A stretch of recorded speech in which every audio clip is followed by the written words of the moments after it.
Apa beza Camry Hybrid dengan Camry V-Spec?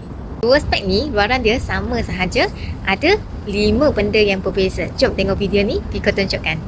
Camry Hybrid ni, gearbox dia pakai eCVT dan dia ada drive mode. Ada Eco, Normal, Sport dengan EV mode.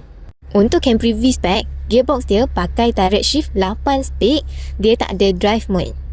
Yang hybrid, dia datang sekali dengan sunroof. Untuk V-Spec, dia tak ada sunroof. Hybrid tengah armrest ni, dia ada panel control. Untuk V-Spec, tengah armrest ni, dia tak ada control panel, dia hanya ada cup holder. Untuk hybrid, aircon dia ada 3 zone. Maksudnya, passenger belakang boleh kontrol suhu sendiri dekat sini sahaja.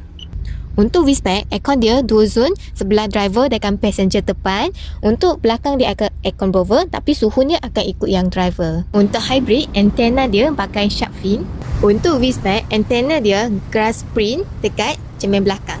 Untuk hybrid, fuel tank dia 50 liter sahaja, tapi 1 liter dia boleh jalan 25 km. Untuk V-Spec, fuel tank dia ada 60 liter, 1 liter dia boleh jalan 15 km.